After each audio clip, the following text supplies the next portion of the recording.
that it would probably be with us. We've been kept a number of times since then without getting it, but now it is here.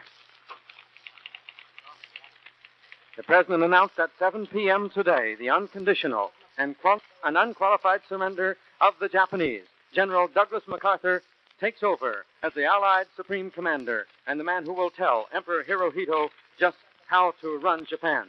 General MacArthur will also accept the formal surrender for the United Nations. The United States acting as the country for the other members of the United Nations. That is the bulletin just given to us from the White House conference in Washington.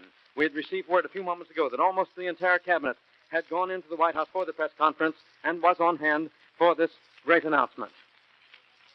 Stay with us for further news coming to us regularly.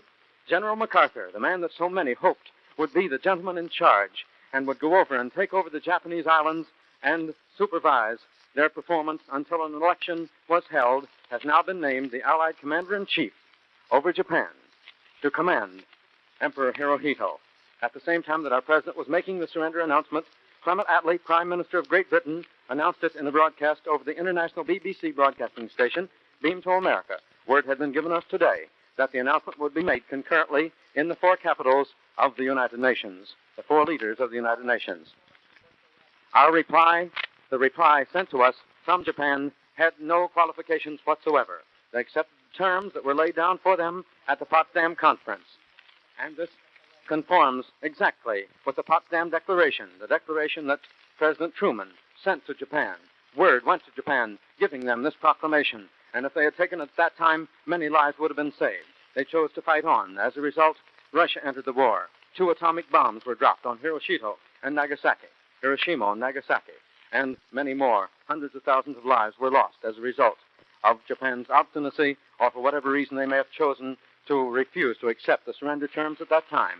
But now, at 7 p.m., August 14, 1945, that war, which was started by the infamous attack on Pearl Harbor, December 7, 1941, has now come to a close.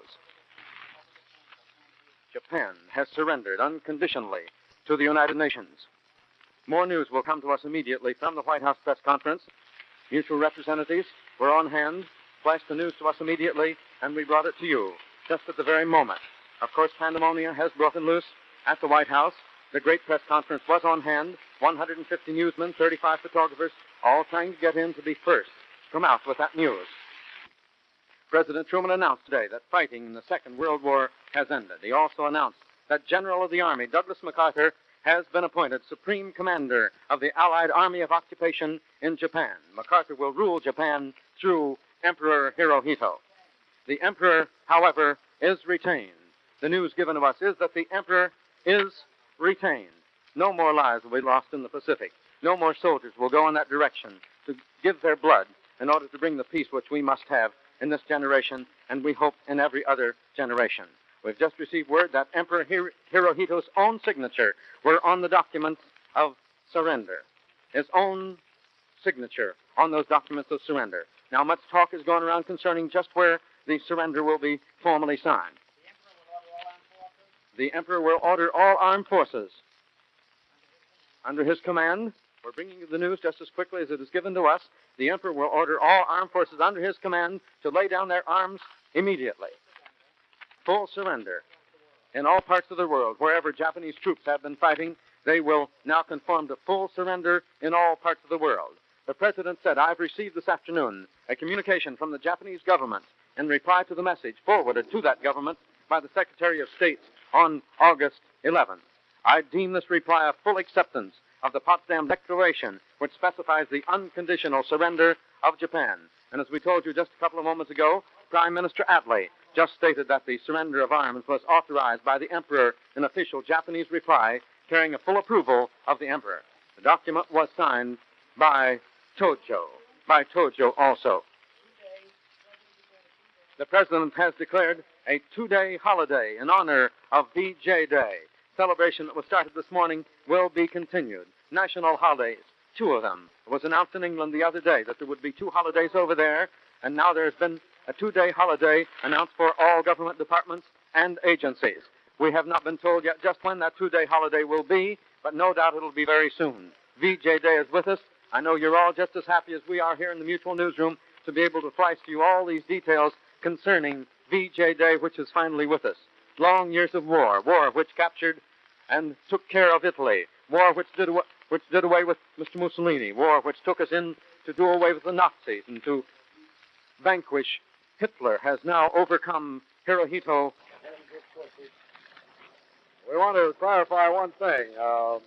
In New York, we can tell by looking out the windows that Bedlam has broken out in Times Square. We're going over there in a little while and bring you the color and description of that scene. But we do want to emphasize one thing, that VJ Day, as such, will not be proclaimed until after the formal signing of the surrender terms by Japan. The three allies in the Pacific War, Great Britain, Russia, and China, will be represented at the signing, as you've heard, by high-ranking officers. The Japanese government's message accepting the Allied terms said that Emperor Hirohito is prepared to, quote, authorize and ensure the signature by the Japanese government and the Imperial General Headquarters of the necessary terms for carrying out provisions of the Potsdam Declaration, end of the quote. But it's no time to dim anyone's joy and enthusiasm. Everyone is wild with enthusiasm out in the streets. The ticker tape and paper snowstorm has started again, but VJ Day will not be proclaimed officially until after the formal signing of the surrender terms by Japan. As we've told you, and as Paul Stevens has emphasized, that will take just a bit of time yet. Simultaneously, Mr. Truman disclosed that Selective Service is taking immediate steps to slash inductions from 80,000 to 50,000 a month. Henceforth, Mr. Truman said, only those men under 26 will be drafted for the reduced quotas. Hereafter, only men under 26 will be drafted for the reduced quotas. Now, we're going back to the newsroom again. The reduction of Selective Servicemen, as we just told you, was ordered by the President through the Director of Selective Service, General Hershey. The reduction has been made from 80,000 to 50,000, but will leave sufficient men to provide replacements for men with long service in the Pacific. As most of us know, those of us acquainted with men who have served in the Pacific, there has been many, many years of service by many of our Yanks after going to the Pacific. They have not had the opportunity to come back to these quarters, the opportunity that has been given men who fought in other areas of the world. And now those men will have the opportunity to come back just as quickly as possible. Though the Selective Service Group has been reduced, it is enough to allow an exchange of men and to allow them to continue their job over there. We want to repeat, VE Day is with us. Japan, VJ Day, they're all over now, so we get mixed up. Japan has surrendered unconditionally, and General Douglas MacArthur has been named Allied Commander-in-Chief to rule over Hirohito. And so, on this day, at 5 seconds after 7 o'clock, August 14th, 1945, the war has ended. There will be no more fighting. The President will proclaim VJ Day. Ladies and gentlemen, our national anthem.